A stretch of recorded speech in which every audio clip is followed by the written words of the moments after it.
Assalamualaikum. So kita akan move kepada subtopik yang kedua, iaitu methods in gene cloning. So what is gene cloning?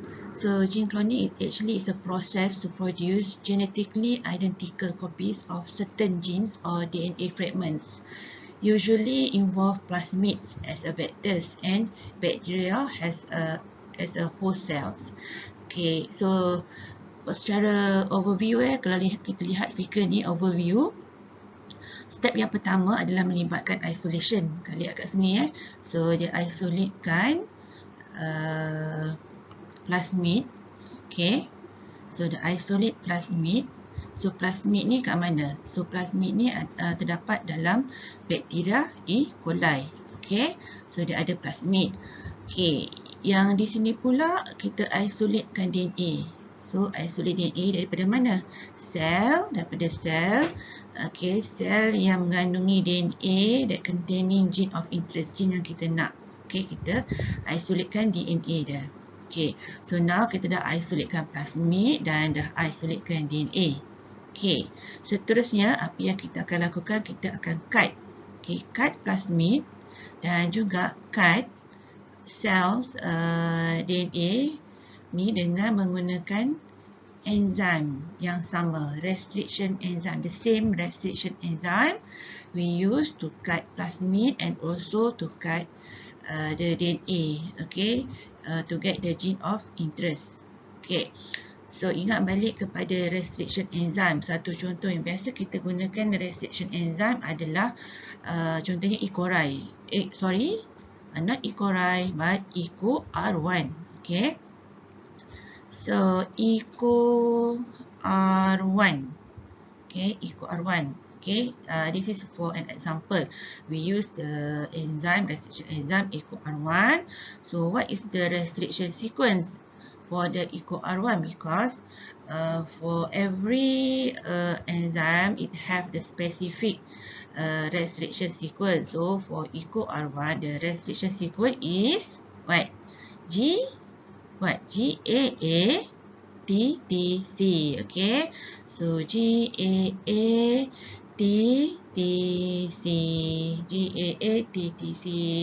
So dalam plasmid bila dia jumpa restriction sequence GAATTC, so dia akan cut lah. Okay, between G and A. Okay, between the base G and A, and also bila dia jumpa the sequence restriction sequence pada DNA ni so dia akan cut pada sequence sama GAATTC. Okay, so now kalian lihat bila dia dah cut, so plasmid ni akan open.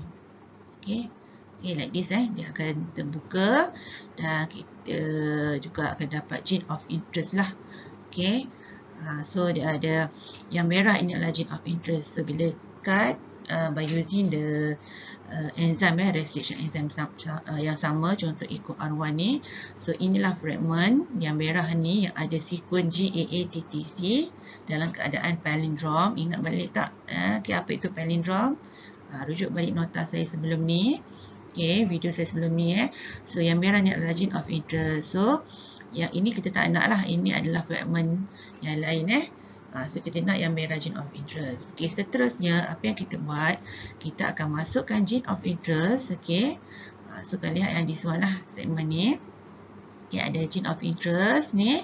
So dia insert masuk, combinekan ke dalam masukkan ke dalam plasmid yang terbuka ni combine targeted fragment and plasmid DNA.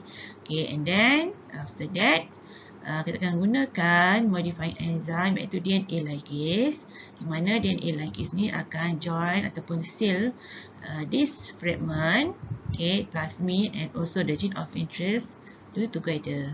Okay, there are 5 steps in a cloning process, so we look one by one. The first one is the isolation. Okay, so kita akan isolatekan plasmid. Okay, plasmid ni daripada mana? Daripada bakteria. Okay, daripada bakteria sel. Contohnya E. coli. Okay, so dan juga kita akan isolatekan the donor DNA ataupun target gene. Okay, daripada sel yang mengandungi gene yang kita nak tu, target gene. Okay, so yang kedua adalah proses cut. Okay, so kat sini kita akan cut plasmid dan juga donor DNA menggunakan restriction, okay, the same restriction enzyme. So kalau kita gunakan contoh restriction enzyme okay, sorry, this wrong spelling. So EcoR1, EcoR1, EcoR1. So the restriction sequence dia apa dia? Ingat tak? So restriction sequence dia adalah GAATTC. Okay. So menggunakan EcoR1, so dia akan cut plasmid dan juga donor DNA. Okay, pada sequence bila mana dia jumpa sequence, okay, base sequence GAATTC. Okay, so dia akan cut lah. Okay, di sini pada this sequence pada between G dengan A ni dia akan cut. Okay, dan di sequence ni dibaca dalam keadaan palindrome. So ingat balik tak apa tu palindrome? Tengok balik video sebelum ni ya.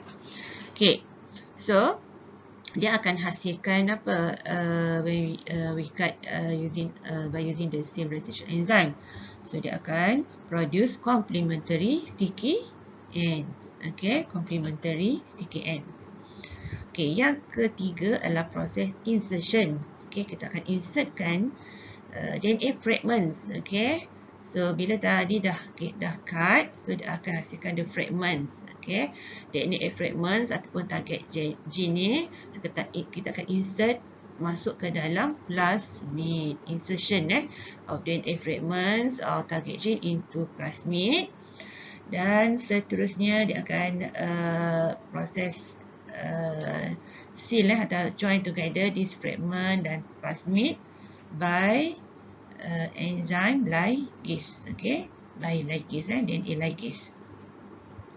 Okay, so lepas proses ligated by the DNA ligase ni, so akan terhasilnya produce the recombinant DNA ataupun plasmid. Barulah terhasilnya recombinant. Okay, daripada proses insertion ni barulah terhasilnya kita panggil recombinant. Okay, recombinant DNA ataupun recombinant plasmid. Okay, recombinant DNA. Okay, so step yang keempat kita akan transformkan, okay, masukkan recombinant DNA ataupun recombinant plasmid ni, okay, masuk semula ke dalam bacteria cell. Okay, biasanya dia akan gunakan bacteria cell yang sama yang hasilkan restriction enzyme. Okay, so contoh apa, E. coli lah kan. Okay, EcoR1 ini daripada enzim apa, daripada bakteria E. coli kan. Okay, dan seterusnya proses amplification diikuti after transformation, dan kemudian diikuti dengan proses amplification, amplify. Okay, amplification process akan berlaku, so dia akan form the many colonies of bacteria, bacteria clone ataupun colonies akan terhasil. Okay, last kali step yang kelima adalah proses screening. Screening of the recombinant DNA colonies ataupun clone. Okay, sebab nanti kita akan screen mana satu colonies of bacteria itu mengandungi recombinant DNA. Okay, ataupun recombinant plasmid ni. Okay, kita lihat step yang pertama iaitu proses isolation of plasmid and also the isolation of donor DNA ataupun target gene. Okay, so here both donor DNA and plasmid are isolated. So contoh untuk donor DNA, contohnya kita nakkan human insulin gene. Okay, example human insulin gene. Okay, so apa yang kita buat adalah kita akan ambil sel dengan DNA yang mengandungi gene of interest. So kalau kat sini yang ada human insulin gene.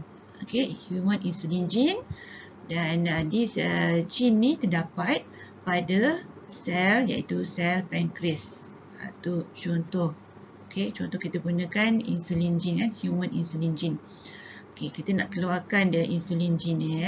So, isolatekanlah dia apa ni, dia punya DNA dia. Kemudian, okay, pada DNA tu ada target gene lah.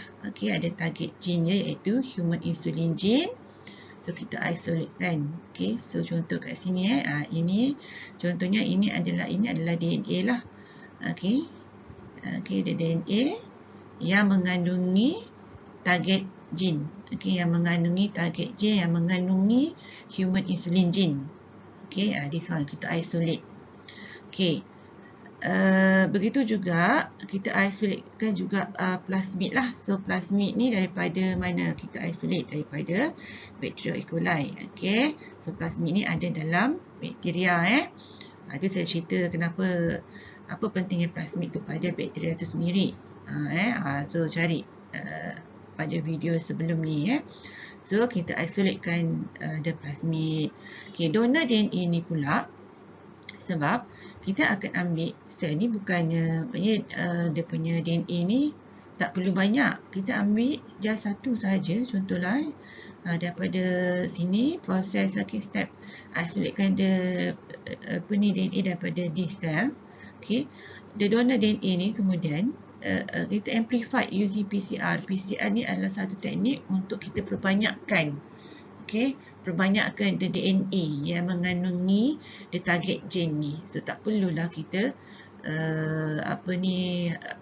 take out dengan amount yang banyak DNA okay, yang ada insulin gene ni.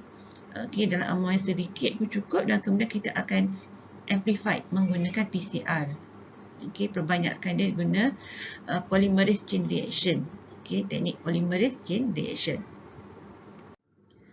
Okay, so ini adalah plasmid, structure plasmid. Okay, bila dia isolate, okay, yang penting plasmid ni kalau lihat, kita recall balik semula so karakteristik of plasmid. Okay, yang pentingnya dia ada ori. Ingat balik, ori ni apa? Okay, iaitu origin of replication.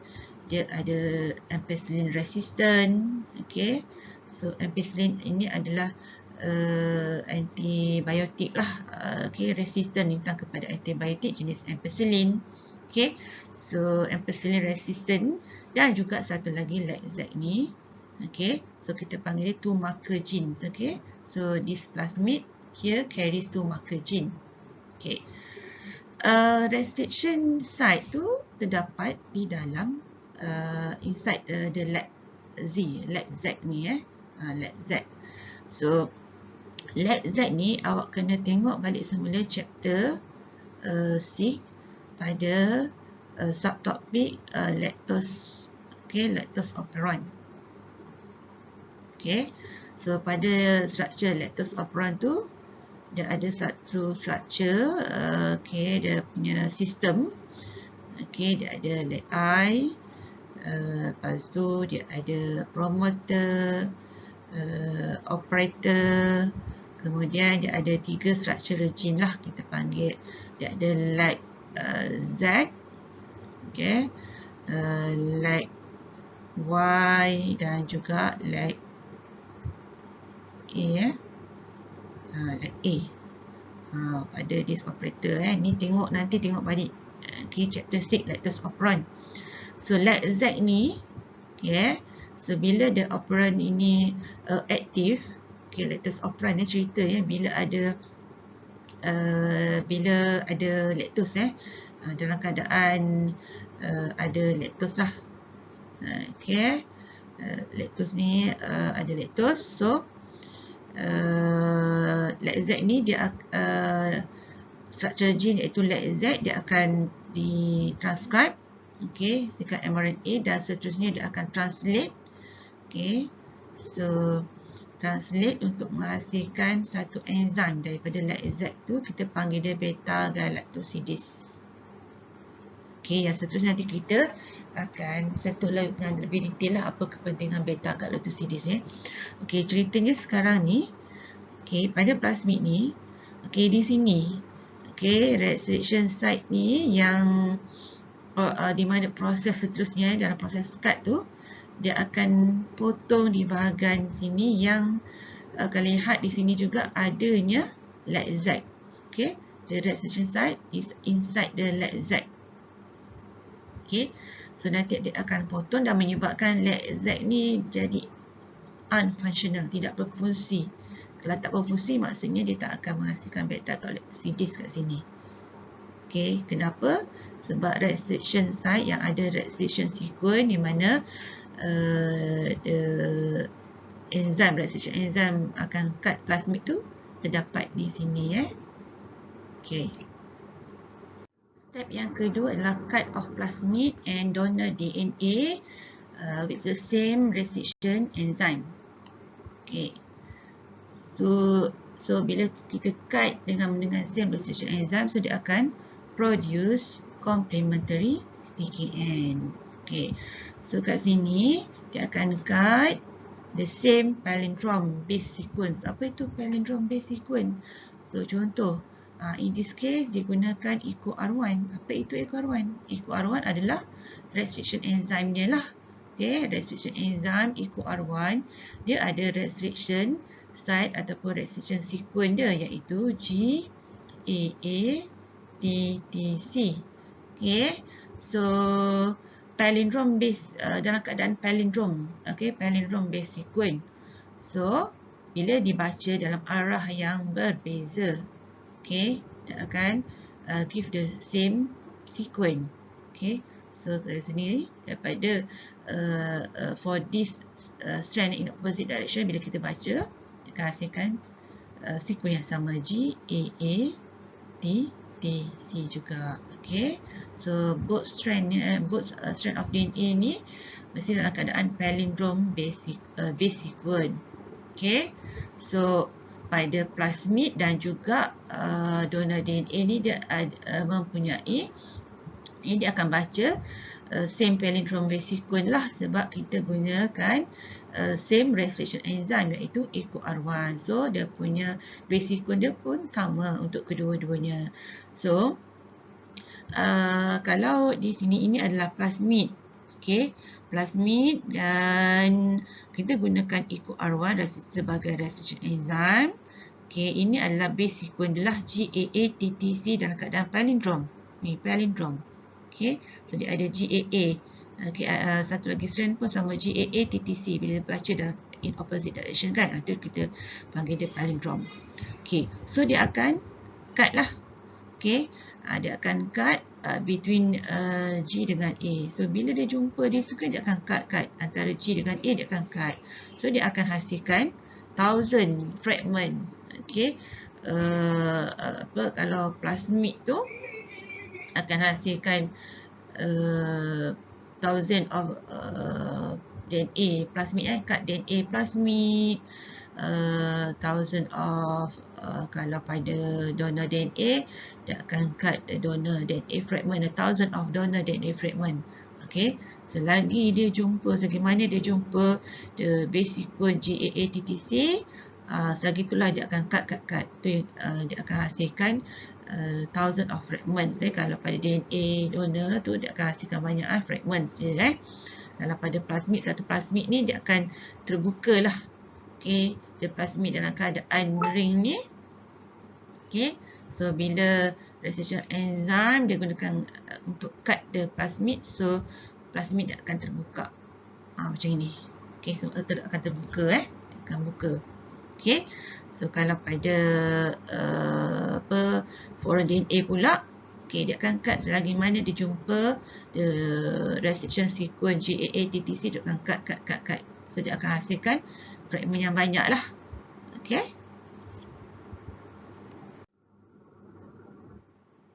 Okay, so kalau lihat kat sini, ini adalah plasmid DNA. Okay, so awak bayangkan ini dalam keadaan dia plasmid tu bentuk dia bulat macam ni, macam cincin bayangkan. Cuma kita ambil just a segment yang ada the base sequence GAA-TTC ni, nak tunjukkan di mana dia cut. So dia akan cut pada G dengan A, between the G dengan A for strand 5' to 3' and for 3' to 5'. Dalam keadaan palindrom here, so pada antara G dengan A pun dia akan cut. Okay, ni pada plasmid plasmid. So dia akan plasmid ni akan terbuka lah. Kalau ini contoh bulatan, bulatan dia terbuka. Kalau yang ini tadi dia seal ni terbuka. Okay, terpisah lah. Okay, so dia akan hasilkan sticky end titik AA. Okay, so pada donor DNA pun sama juga, donor DNA. So dia akan cut donor DNA cut by equal R1 pada recognition site dia GAA-TTC, because kita gunakan same restriction enzyme kan untuk plasmid dan juga donor DNA. So dia akan cut, dia akan hasilkan 3 fragment dia. Okay, 1, 2, 3. So yang target gene yang kita nak yang mana? Okay, yang this one lah. Okay, yang this one target gene dia. So yang ini kita tak nak. Okay, yang ini kita tak nak. Ini adalah target gene. Okay, so sama juga kalau lihat dia ada sticky end dia kat mana ni lah, sticky end dia AATT.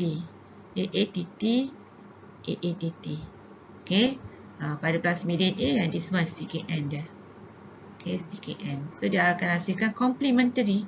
Okay, kalau lihat nanti, okay, bila kita insertkan donor ni masuk ke dalam plasmid DNA ni, dia akan berkomplement. Okay. Okay, step yang ketiga adalah proses insertion of DNA fragments ataupun the target gene into the plasmid. Okay, tadi kita dah tengok step yang kedua tadi kan. Dia akan cut dan hasilkan the sticky end. Pada plasmid ada sticky end, pada target gene pun ada sticky end. So, occurs after mixing, okay, mixkan between the plasmid and target gene. The sticky end, okay, of a target gene ataupun DNA fragment and the cut plasmid. Okay, sticky end pada target gene, okay, ataupun the DNA fragment and sticky end pada cut plasmid ni akan form complementary pairs. Okay. Okay, seterusnya they are then joined or ligate by DNA ligase. DNA ligase ni sebagai modifying enzyme dia. DNA ligase akan sealkan. Okay, so kalau lihat kat sini terus kepada figure ni kalau lihat ni adalah ini adalah the target gene nya. Okay, target gene. Ini adalah plasmid yang telah terbuka okay, the cut plasmid so dia ada dia punya sticky end yang di mana antara target gene dan plasmid ni dia akan berkomplement. Okay, complementary. Okay, so kalau lihat bila sini ada AA sticky end AATT. Okay, so AATT ni dia akan berkomplement dengan TTAA. Okay, so kalau kat sini dengan lebih jelas this one. Okay, yang ini dia dah masukkan ni. Okay, dia akan saling, dia akan berkomplement, panggil complementary pairs. Okay, so terhasilnya, now dah terhasilnya recombinant DNA yang kita panggil recombinant DNA ataupun recombinant plasmid. Step yang keempat adalah transformation and amplification. Okay, setelah terbentuknya recombinant DNA ataupun recombinant plasmid ni so recombinant DNA ataupun recombinant plasmid ni kemudian dia akan transform into competent host cell ataupun bakteria. So akan berlakunya transforming the bacteria, okay, into the Z bacteria. So maksudnya kat sini this bacteria is unable to hydrolyze lactose, okay, because berlakunya mutasi pada dia punya LAC-Z, okay, LAC-Z gene. Okey. So ingat balik semula So yang ini adalah recombinant plasmid.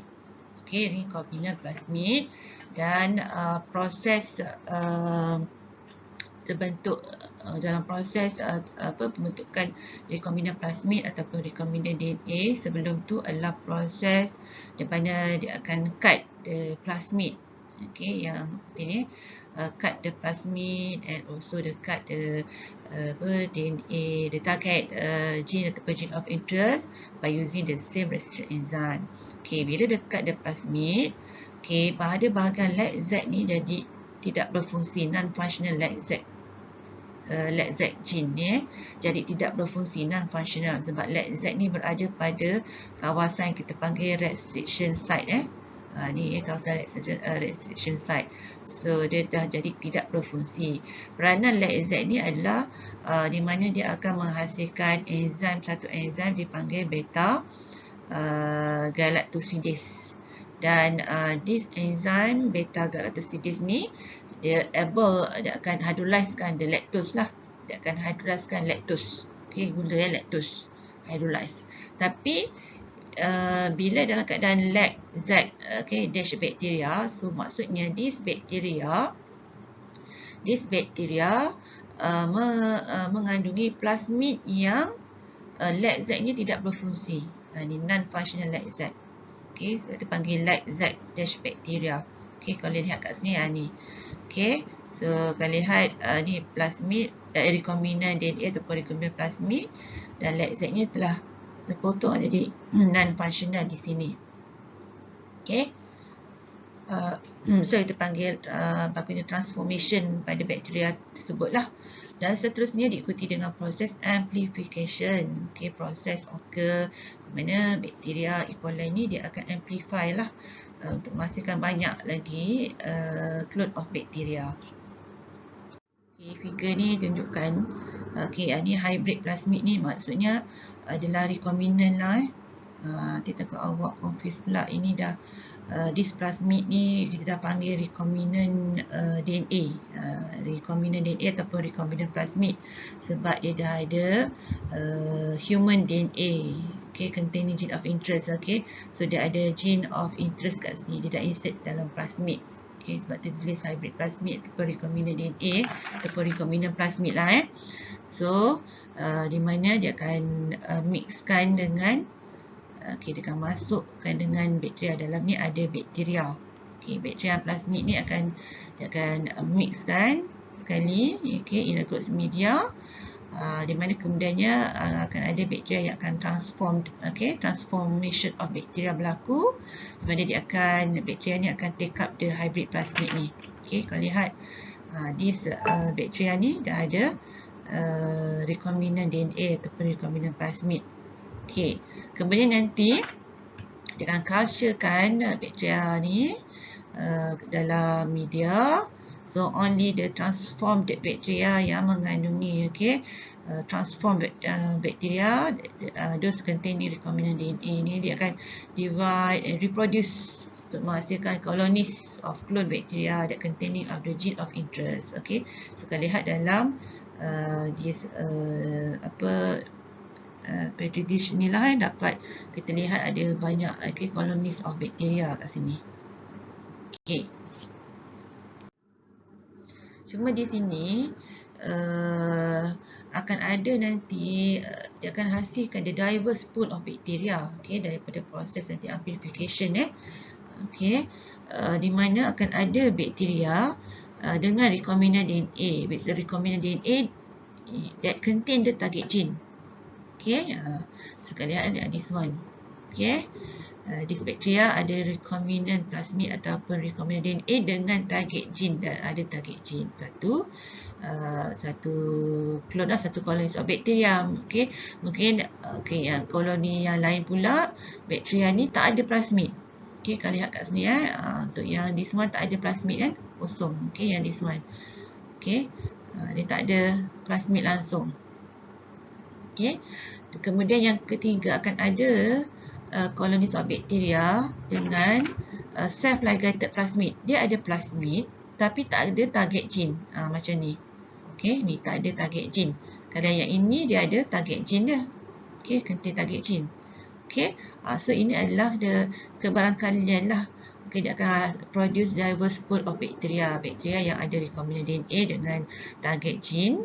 Bacteria dengan without the plasmid, okay, no plasmid. Dan yang ketiga adalah bacteria with self-ligated plasmid. Okay, maksudnya tak ada target gene. Okay, ada plasmid tapi tak ada target gene.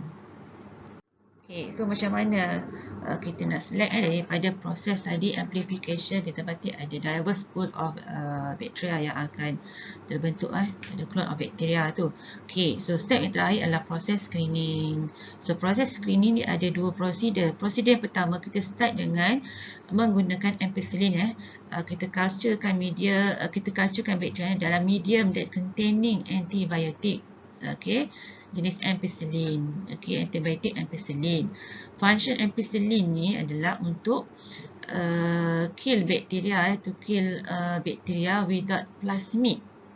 Okay, ataupun kita nak killkan non-transformed bacteria, maknanya dia tak ada plasmid langsung. Sebab dalam plasmid, kalau lihat balik semula struktur plasmid tu, dia ada satu region yang ada ampicillin resistant. Okay, pada struktur plasmid ada ampicillin resistant pada plasmid dia. So ini menunjuk ini yang akan menyebabkan the bacteria yang ada ampicillin, dengan adanya ampicillin resistant ni dia akan rintang kepada antibiotik jenis ampicillin. So kalau tak ada ampicillin resistant, maksudnya dia tak ada plasmid. Okay, so bakteria tu dia akan matilah kalau kita culturekan dia dalam medium yang ada antibiotik ampicillin. Okay, so E. coli ataupun host cell is cultured. Apa yang kita buat, kita culturekan dalam medium with antibiotik ampicillin. Okay, kemudian transform bacteria with the recombinant plasmid contain ampicillin resistant gene. Okay, transform bacteria with the recombinant plasmid contain ampicillin resistant gene. Okay, so only bacteria containing plasmid, okay, that have antibiotic resistant gene saja yang boleh grow in the media. Okay, so step ataupun prosedur yang pertama ni adalah untuk kita killkan bacteria without the plasmid. Okay, so kita lihat kat sini. Okay, observation. So ini adalah kita dah culturekan bakteria lah dalam media yang mengandungi antibiotik ampicillin kan, ampicillin. Okay, so from the observation, kalau lihat di sini setelah 16 jam 16 hours. Okay, so after 16 hours of growth, so kita lihat apa yang berlaku. Okay, so bakteria without plasmid ni akan mati. Yang pangkal ni asalnya akan lihat yang ni yang ada this one simbol macam ini, maksudnya bakteria dengan plasmid lah. Semua ni ada plasmid, semua ada plasmid. So yang tak ada this one. Okay, yang ni tak ada plasmid, bakteria without plasmid. Okay, tapi kalau secara mata kasar kita tak dapat nak lihat, kita tak tahu pun. Okay, sebenarnya yang di sinilah yang 3 poin ni adalah bakteria yang tak ada plasmid. Okay, so setelah 16 jam lah, okay, 16 hours of growth, barulah nanti kita akan dapat lihat ada colonies of bacteria yang asalnya tadi patutnya hidup, awalnya mati, akan mati. This one lah yang tadi bakteria without plasmid dia akan mati. Yang ada plasmid ni still hidup kan setelah 16 jam. So untuk prosedur pertama ni hanya ataupun only bacteria with ampicillin resistant plasmid saja yang boleh grow. So conclusion dia di sini, mana bakteria yang ada plasmid tu dia akan resist lah the antibiotic dan dia akan survive, but the bacteria that have not taken up the plasmid will die. Okay, because they are not resistant to the antibiotic. Prosedur yang kedua, setelah kita dapat kenal pasti the colonies of bacteria yang ada plasmid, kita jalankan seterusnya blue white screening. Okay, blue white screening ni tujuan dia adalah untuk identify plasmid yang ada that carries foreign DNA, yang ada target gene. Sebab daripada prosedur pertama, cuma kita boleh kenal pasti bakteria yang ada plasmid, tapi adakah dia punya plasmid tu ada bawa carries foreign DNA target gene ataupun tidak. Okay, so kita run prosedur yang kedua pula lah, itu blue white screening. Okay, dalam proses ni kita akan kaca the bacteria plate on medium yang mengandungi X-gal lah. Okay, ampicillin ni tadi kita dah jalan. Sebenarnya dia boleh run sekali lah. Medium ni ada ampicillin dan juga X-gal. Tapi untuk prosedur kedua ni, kita kacakan di dalam X-gal. Nak tengok result dia. Okay, dalam X-gal ni sebenarnya dia adalah sintetik, gula sintetik. Okay, sintetik, dia ada sintetik sugar. Okay, lactose lah. Okay, lactose, like X-gal. Okay, so bacteria colonies without target gene will turn to blue in color. Okay, so kalau lihat kat sini, ni setelah di culture after 16 hours ada warna putih kan, kat sini putih. Tapi ada juga yang warna ni biru, biru banyak. So ini menunjukkan bakteria colonies, okay, yang tak ada target gene. Dia ada plasmid tapi tak ada target gene. Okay, so dia akan berubah jadi warna biru, blue in color. Kenapa? Because dia punya Z gene dia still functioning. Okay, still functioning. So dia boleh produce beta galactosidase. Di mana beta galactosidase ni dia akan hydrolysekan X-gal, okay, white color kepada blue color. Okay, Z ni akan produce beta galactosidase. Beta galactosidase pula dia akan hydrolysekan X-gal yang ada gula sintetik lactose ni daripada warna putih, white color jadi blue color. Tu yang dapat lihat. Jadi dia punya colonies of bacteria tu jadi berubah warna biru lah. Okay, sebab Z ni masih berfungsi sebab plasmidnya tak ada target gene, tak terpotong. Okay, manakala akan lihat untuk yang white, yang white ni, okay, ni pun white ni, kenapa? Ni menunjukkan apa? So the bacteria colonies with target gene, okay, dia akan jadi white in color, remain white in color. Okay, dia akan remain white in color. Okay, menunjukkan this bacterial cell mengandungi recombinant DNA atau plasmid. Okay, recombinant DNA, bacterial cell with a recombinant DNA or plasmid. Okay, so Z gene dia become non-functional. Okay, due to the present, ini disebabkan oleh kehadiran target gene. Okay, dan di-insert, dimasukkan ke dalam Z gene. Okay, so the white colonies ni dia tak ada beta galactosidase lah, sebab Z dia ni non-functional, tidak berfungsi lagi dah. Sebab plasmidnya yang asal bentuk strukturnya bentuk circle macam ini, dia dah terpotong. Okay, dia cut, dan dia cut pada kawasan yang ada Z. Ni kat sini. So ada Z kat sini tapi dah terpotong. Jadi Z ni jadi non-functional.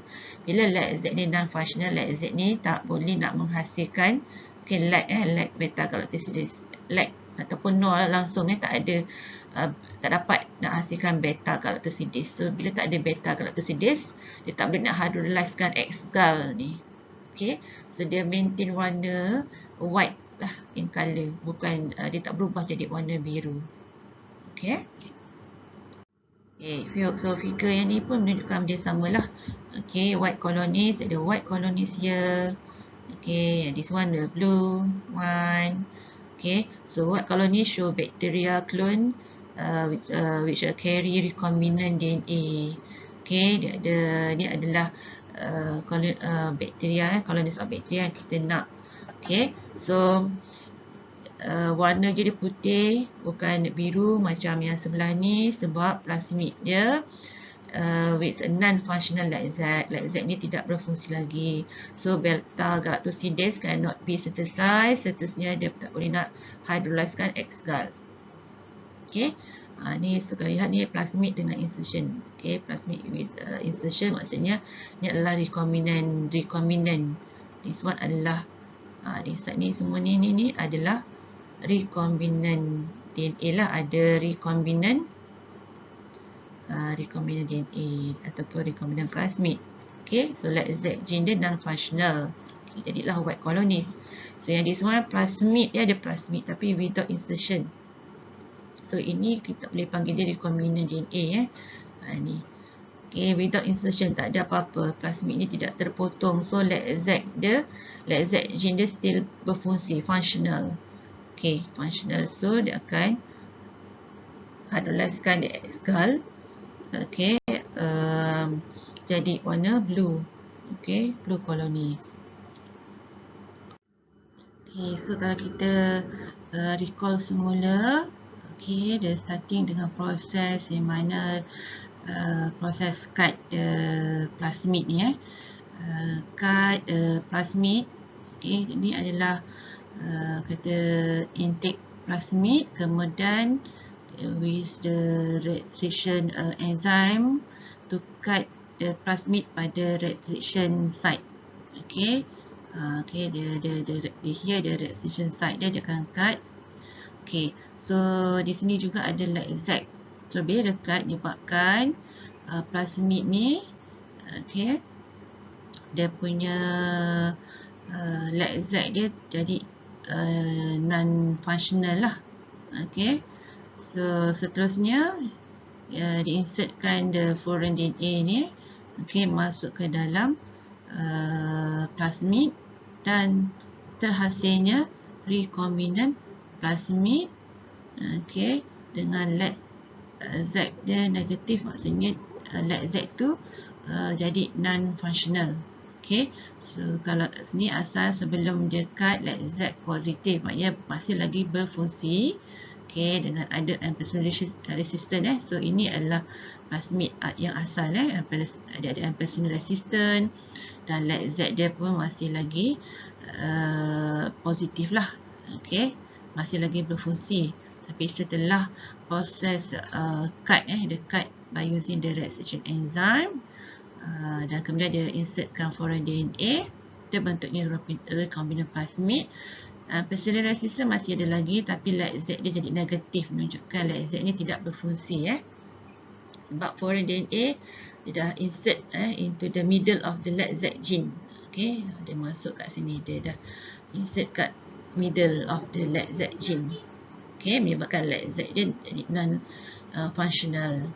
Seterusnya, bakteria ataupun recombinant plasmid ni dia transform masuk ke dalam bakteria. Okay, masuk dia mixkan dengan bakteria as a host cell.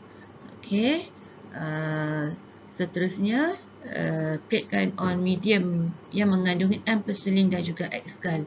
Ini adalah step screening lah, proses screening. Okay, so ya, di sini ni proses transformation dengan amplification. Ni proses transformation and amplification berlaku bila dia mixkan recombinant plasmid ini masuk ke dalam bakteria, akan berlaku proses transformation and amplification. Okay, okay, so seterusnya the culture the bakteria ni dalam medium yang mengandung ampicillin dan X-gal. Ini untuk step screening lah. Okay, screening. So kenapa? Sebab masa dia amplify ni, okay, bila proses amplification, okay, akan ada bakteria yang tak ada. Bila dia bentuk kolonis bakteria, ada yang clone, okay, kolonis yang mungkin tak ada plasmid langsung dalam bakteria itu, tak ada plasmid, atau mungkin ada plasmid, okay, yang mana bakteria ni yang mana ada plasmid tu mungkin that plasmid tu tidak masih lagi ni lah, tak terpotong maksudnya itu bukan rekombinant DNA ataupun rekombinant plasmid. Okey, satu lagi mungkin ada bakteria yang ada plasmid dan plasmid itu contain the target gene. Okey, dia akan hasilkan diverse pool of bacteria.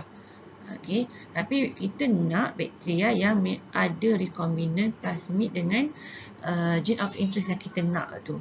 Okey, sebab ada mungkin juga bakteria yang ada rekombinant plasmid tapi bukan gene yang kita nak, fragment lain kan. Mungkin dia insert combine dengan ada fragment, bukan gene of yang fragmentnya ada gene of interest yang kita nak.